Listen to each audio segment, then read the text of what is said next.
Monika Alicia, a plant-based nutritionist from Vegerasta.com, and today we're gonna talk about one of my favorite drinks, which is green tea.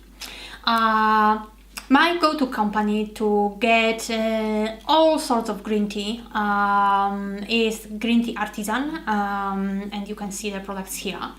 But this video I would like to dedicate to nutritional value provided by green tea. So the most important is that the level of antioxidants is very high in green tea. It can be as high as 10 to 40 micrograms per cup. Matcha, which is the powder, they are the powdered leaves, has the higher antioxidant content, closer to the upper range. And antioxidants are very important because they help us to fight free radicals in our body and therefore slow down the aging process. Another component of green tea is the amino acid called L-theanine. And L-theanine has been proven in many studies that basically it improves the concentration, it improves the memory and focus, and it reduces stress, it improves the alertness, and I also find it very helpful. So whenever I'm studying or reading, I love to have a cup of green tea, and I immediately see the difference in actually memorizing and processing the information. And nowadays there are lots of studies being done on how green tea can help or even prevent the Alzheimer's disease, which is amazing. The another ingredient component of green tea are the catechins, and the catechins improve the metabolism, they improve the fat absorptions, they reduce the cholesterol, but also they has been proven to have a very positive effect on the cardiovascular system. And in 2006 there was a study published in the American Medical Association journal, and the study has been done over the period of 11 years in Japan, where they examined 40,000 adult Japanese between age of 40 to 79, and they proved that those who drank at least 5 cups of green tea per day had much better cardiovascular health than those who drank less than 1 cup per day.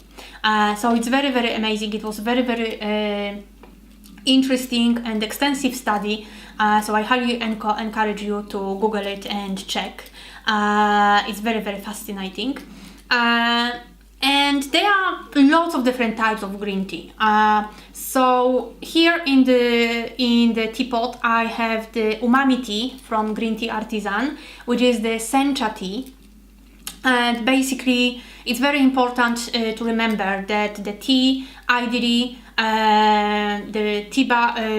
the bags, once you open them, they should be stored in the fridge. And the reasons why you will find on the Tea Artisan website. There are lots of useful information there, but also the brewing process. The water shouldn't be warmer than around 70-75 degrees maximum, so it's very important to ensure that that it has the correct temperature, because otherwise the tea might be simply too bitter if you brew it in too hot water. So it's very important. And just look at this amazing color. It's really lovely green, and you can just pour it here. It's so lovely. It smells amazing. It's very fresh, and that's something that I usually drink for most of the day if I want something warm. my clients often ask me about the caffeine content in green tea. The green tea has very low content of the caffeine, is only around 4 to 5 micrograms per cup. And by the cup I mean something around 220 milliliters. So the caffeine content is very low. Whereas in the black tea, the caffeine content is around 11 micrograms per cup, and in the coffee, it's around 40 micrograms per cup. So the difference is huge.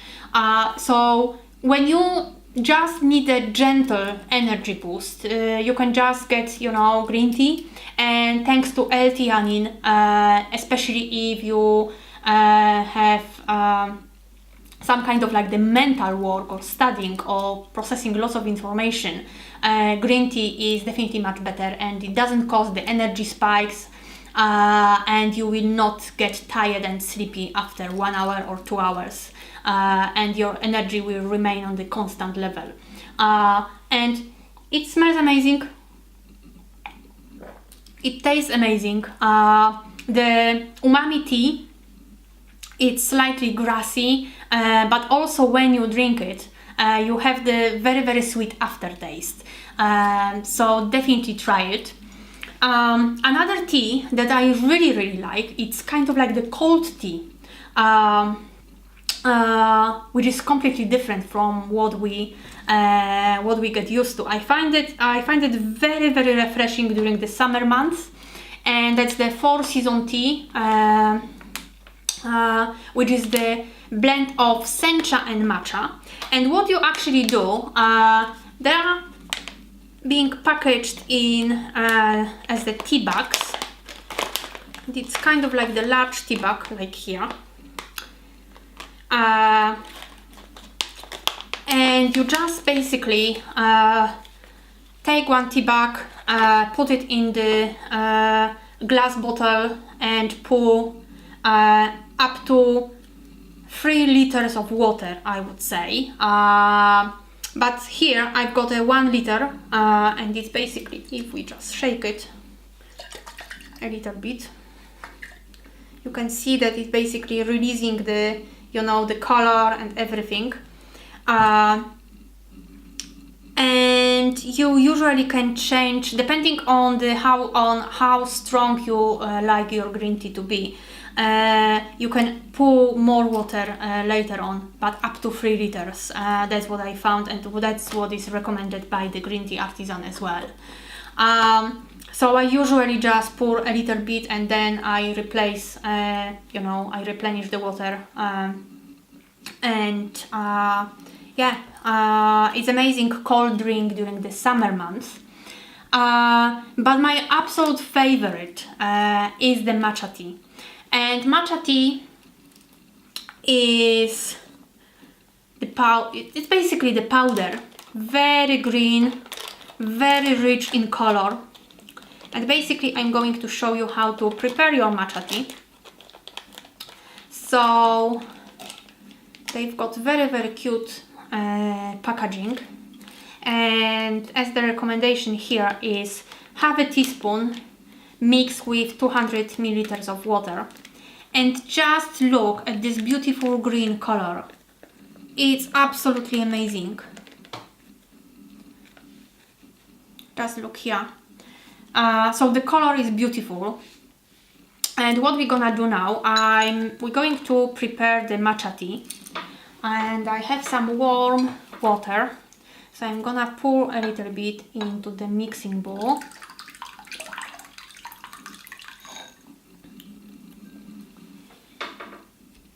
Alright, and then we're gonna add half a teaspoon. So my measuring spoon here is 1/4, so I'm going to add 2 of them. Okay.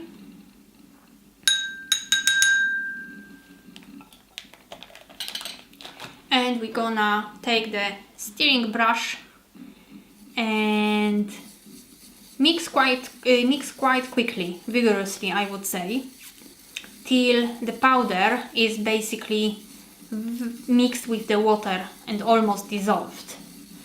It will never dissolve completely because of course these are the leaves and they are not dissolving, but they will mix with water,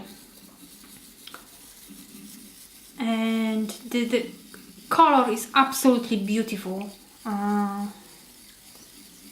It's so vibrant. It basically makes you so happy when you see it. And as I mentioned, the amount of antioxidants in matcha tea is much higher, so it's close to 40 micrograms per cup. And it's also very, very important for our immune system to support it. Another question that I'm also being asked very, very often is about the tannins that are found in tea in general. So the tannins, they have anti-cancer properties, which is amazing. But unfortunately, a few studies, and it has been basically proved that they prevent the protein absorption as well as the iron absorption. So, you know, as with everything, the balance with everything what we do is very, very important, and I usually personally drink around 4 to 5 cups of green tea per day, whether it's you know, the warm tea or the 4-season tea or the matcha. So usually the mixture of those.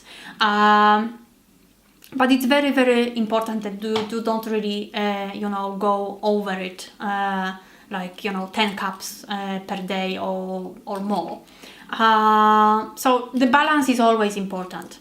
But if we concentrate on all the, you know, amazing benefits that green tea can give us, of course it is much better than black tea. It's much better than Earl Grey tea, because basically it has the, because it's so fresh, it has the healing properties for our body. And if you want to try and see what kind of flavors what type of tea you like, I highly encourage you to visit greenteaartisan.com, and in their shop you can find different types of the tea with the flavor description, because even though the green tea comes from the same type, whether that's the umami type, or if we talk about the sencha or matcha, this is the same plant. It just, you know, the flavor has been affected by the time when they were harvested and the season. So basically it all affects the flavor as well as the area where they grow. And you can find lots of interesting information, educational information on the Green Tea Artisan website, and I highly encourage you to visit them. And now I will enjoy my matcha. So thank you so much and have a lovely day.